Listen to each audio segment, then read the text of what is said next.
Air transport of emergency patients is a valuable tool for saving lives, but the heliport environment is perhaps the most dangerous place in a hospital complex for untrained medical staff. People who work around transport aircraft need to know and understand the hazards involved, the precautions to take, and the reasons for them, to protect the patient, the pilots, and the public from unfortunate accidents.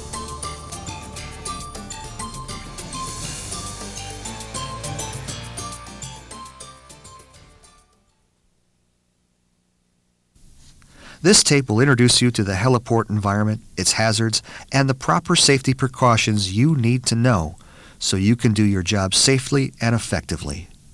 This tape should be viewed by medical, security, and maintenance staff because all three types of workers are involved in safe heliport operations.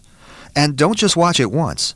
Review this tape at the change of seasons or review it along with any new staff needing to be trained in safe operations.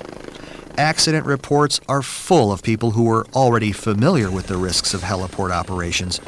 So familiar, they stopped thinking actively about safety and became negligent just long enough to cause something bad to happen. Heliport safety begins before an aircraft ever takes off or lands by making the heliport safe for aircraft operations. Depending on the facility, a security or maintenance person needs to inspect the pad and surrounding area daily to check for existing hazards or potential hazards. Being observant is key for security personnel. Look at the directions helicopters arrive from and depart to. See if you notice anything new in the way of obstructions. Oftentimes, there's a lot of construction going on near hospitals. Keep an eye out for cranes or new antenna towers and similar obstructions going up near the heliport. And report anything that looks like it might get in the way of helicopters so pilots can be advised. Helicopters in their landing approach or at takeoff generate very strong but invisible winds which can propel objects with damaging force. The most obvious danger is from loose material like pebbles in the immediate heliport area, and this is one good reason to wear eye protection at all times during helicopter operations. But other objects, small and large, can also be disturbed by rotor wash. Any unsecured item in the heliport area can be a potential source of danger, so an inspection is necessary. But a security officer needs to look even wider than the immediate pad area to the surrounding vicinity of the heliport. Oftentimes, parking lots are located near a heliport. Consider this open bed pickup truck parked near the heliport. What if this pickup is carrying loose materials in the bed? There have been situations where rotor wash has caused loose materials to fly out of trucks parked near the heliport. Such vehicles at least bear inspecting. And if their cargo is questionable in terms of safety, they should be moved farther away from the landing zone. Some heliports require automobile traffic to be temporarily halted in the immediate vicinity. Have your security force pre-plan and execute the traffic control plan consistently. Also secure the area from curious onlookers before helicopters arrive. While helicopter operations are fascinating to people, they don't often understand, as you do, the hazards of being too close, and are not likely to be wearing protective gear, like goggles. Onlookers might even attempt to smoke close to aircraft, which is always dangerous. You can protect the hospital from lawsuits by keeping spectators at a safe distance in accordance with your hospital's policy. Pilots refer to loose debris on or around the landing zone as FOD. That stands for Foreign Object Damage, which is what happens when a loose item is grabbed by the winds and gets into an engine intake or fouls the rotor blades or tail rotor of the aircraft. FOD can cause expensive damage to the aircraft. In extreme cases, FOD damage may strand the aircraft on the helipad, blocking its use for incoming trauma cases. In the very worst case, FOD can cause casualties and even loss of the aircraft and crew.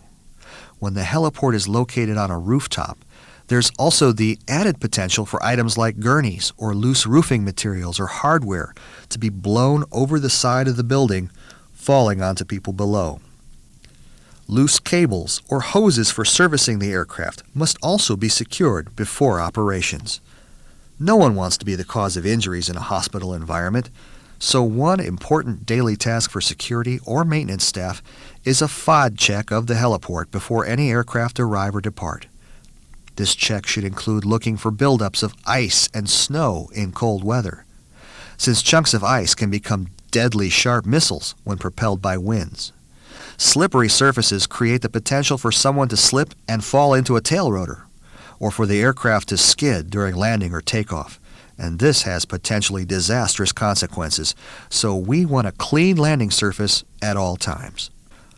Rock salt is never to be used on the heliport for snow and ice removal.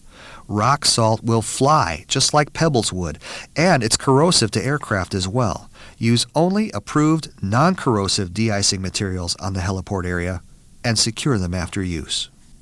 Once the heliport has been checked for loose materials, staff need to observe the navigational aids to make sure they're working properly. A checklist for this would include the hospital's rotating light beacon. Is it in fact rotating? And are all the lamps on it working? The windsock is a vital tool for letting pilots know the speed and direction of surface winds. Is your windsock in good condition, visible night or day? Is it able to swing around freely as the winds change? Is the cloth torn or faded? Is the nighttime sock illumination working properly? How about your heliport lighting? Check the perimeter lighting of the pad frequently and replace any burned out bulbs as soon as practical. What about your floodlights? Floodlights on the heliport can be a confusing issue.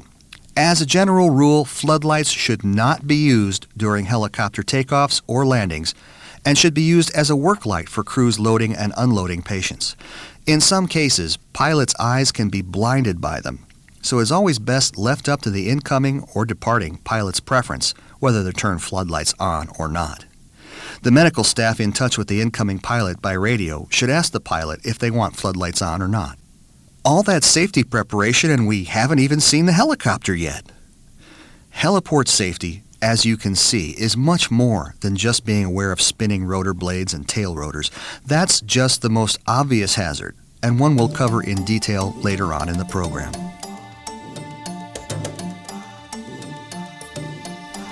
Now there's a trauma inbound. After a last-minute check of the pad area for FOD, the security personnel will clear the area. Instead of watching the approaching aircraft, they will post themselves facing out and away from the pad, alert to any sudden incursions. In this way, they can see and stop approaching pedestrians before they can get too close. Note that this security officer is wearing appropriate eye and ear protection, as well as a bright-colored vest.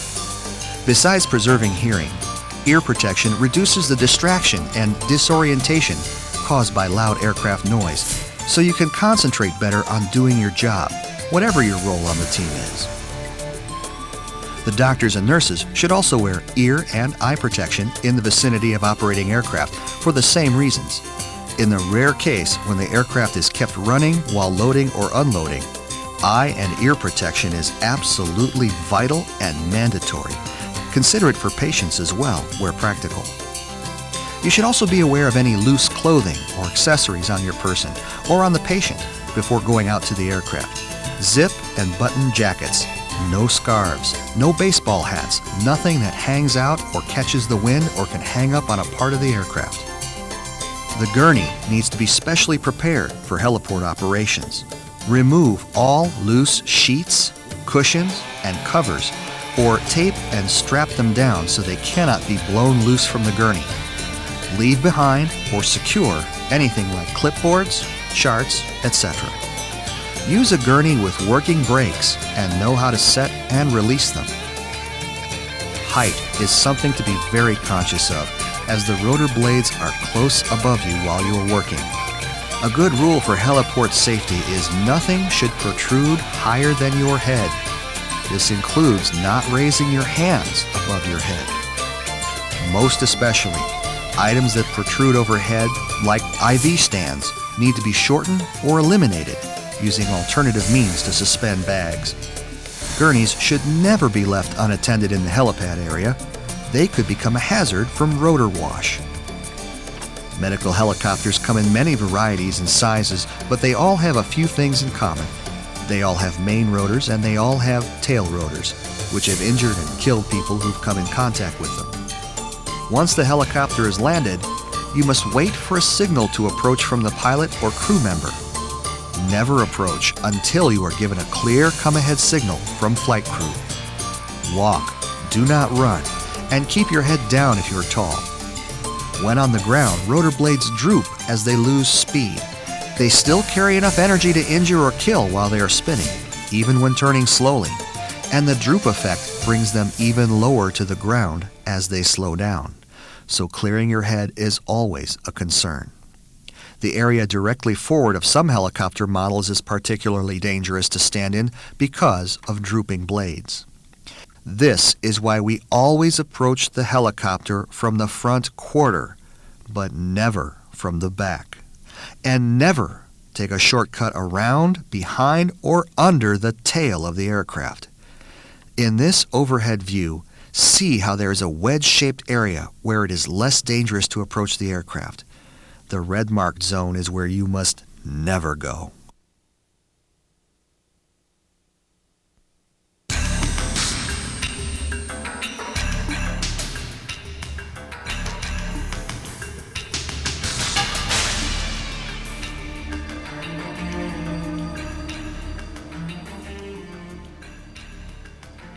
Tail rotors are smaller than main rotors and spin several times faster than main rotors. This makes them an invisible blur to the eye when operating. Here, we've used special camera shutter tricks to show you the blades turning. On one side of the aircraft, these tail rotors can blow you off your feet or off a roof. On the other side, they can pull you or your loose clothing in by suction. Either way, they are the most common source of injury because they operate in the area of a man's height. Tail rotors are dangerous when stopped as well. If you're behind the aircraft in the tail rotor area, the pilot may not see you when they start the engine. Tail rotors spring to life and start spinning as soon as the engine starts, before even the main rotor turns. If you're in the arc of that tail rotor, it could come to life without warning. The danger of tail rotors works both ways. If you're in the tail area of the aircraft and bump something into a stationary rotor, you might cause invisible damage to its ability to function in flight. Why put yourself or the flight crew at risk?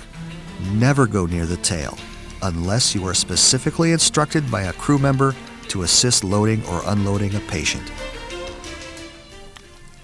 Meanwhile, back to our trauma case. Here, we see another common mistake by ground personnel. When open, the doors of the aircraft are actually quite light and fragile for their size. You may want to help out by grabbing or steadying a door, but this is a task for flight crew, not you.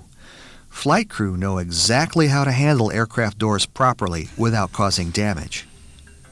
While in close proximity to the aircraft, try not to rest your hands on it. There are hot spots near the engines that remain warm long after the rotor stops. Accidental burns could result. Other parts of the aircraft have various sensors, antennas, and instruments built into them. Even a slight amount of body weight in the wrong place can damage the aircraft. Also, do not attempt to assist with hoses, cables, starter carts, or any aircraft-related support gear unless you're qualified and authorized to do so. Unfortunately, well-meaning people who just wanted to help out have been hurt and killed trying to assist in just this way. Typically, the attention demands of trying to operate unfamiliar equipment in the heliport environment with its many distractions leads to inattention to what's going on around a person, and tragedy can result. Which leads to a useful general rule on the heliport. Maintain complete awareness of the situation around you. We understand that patient care is your primary concern, but in the heliport environment, the best thing you can do for your patient, yourself, and others is to look first, think through what you're about to do, where you want to go, and always be aware of what the aircraft is doing or about to do. In this way, we can keep everyone safe while making the trauma transport process efficient and incident-free. Thanks for your careful attention to this program. We hope you realize there's much more to know about heliport safety than just rotors. Please share the new information you have with anyone you know who might have need to enter the heliport environment. For answers to specific questions about helicopter operations at your hospital, see your hospital management.